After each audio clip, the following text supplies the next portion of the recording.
In reality, we're all in a huge line waiting for our time to pass away in this life. It's going to happen. It's going to happen to all of us. Some people die early in life, and others have what we consider a long life. But in reality, it still is a very short period of time. Now, the elephant in the room in regards to dying is this: why was I here in the first place? The issue at hand here is not how long a person lives, because regardless of who the individual is, I should say, we're still only breathing for a short period of time. The issue has to do with much, much more. Like, as a human being, I feel compelled to make a name for myself, or to do great things that I'll be admired for, and that will inspire others to do the same thing for years to come.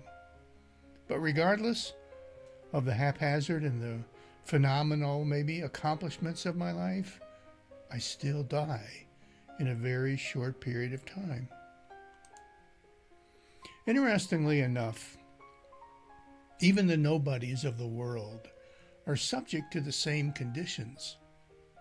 At some point in their mediocre, unspecial, boring lives, they too will die. So what is the point of trying to be special or to do things, that are phenomenal in this life? Because regardless, we still will pass away. Many people have lived their lives striving to build what's called a legacy for when they're gone. Understandably, this striving becomes the reason behind their very existence as human beings. That is, to give others something good to remember us by after we die. However, good things to remember, or pathetic things maybe to gloat over, we still pass away in such a short period of time. Where is the sense in this? It must have something to do with our beginnings, because our past life, or maybe even something more grand than that. Let's look backwards a little bit. In the beginning, a holy and a perfect God decided to share himself in relationship with the creatures that he created in his own image.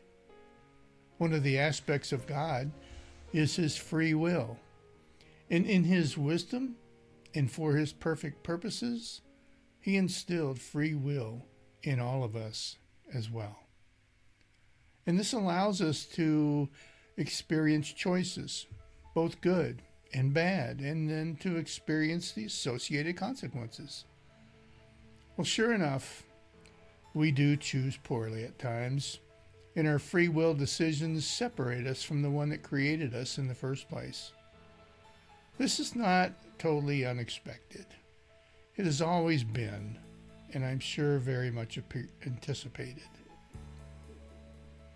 So God, whose very nature is good and perfect, separated us from the paradise that we were living in originally as a way of provision and protection.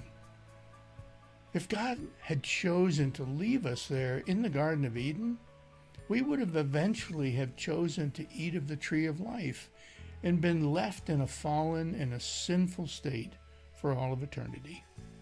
Friends, not good. But God has a plan.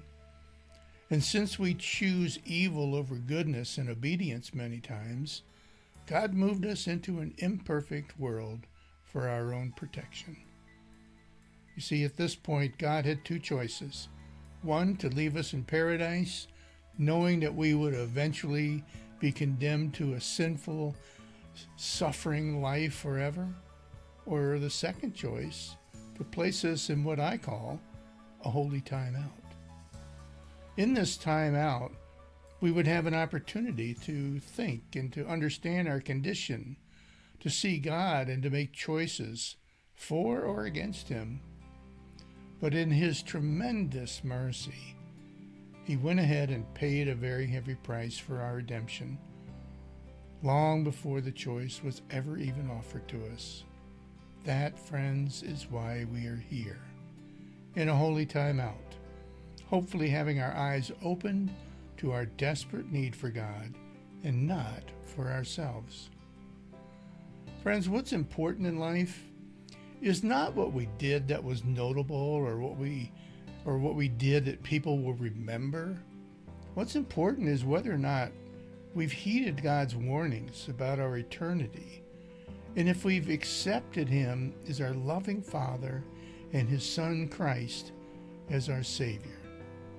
As I stated before at the beginning, we're all going to pass from this life into the next in a very short period of time. But we're here in this life to make a choice, a second choice, one with eternal ramifications. So as we consider the most important aspects of the life we live here in the world, keep in mind the aspect of eternity. We simply are not going to die and cease to exist. No, we are simply changing our address from this world into the next. And that address change is a choice. So friends, make it a good choice.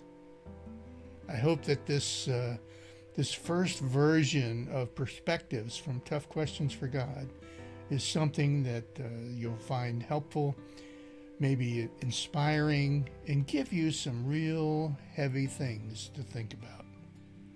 We'll see you again. Don't forget to check out toughquestionsforgod.org, and there you can find all of the resources that we have. God bless you, and we will see you on the next trip.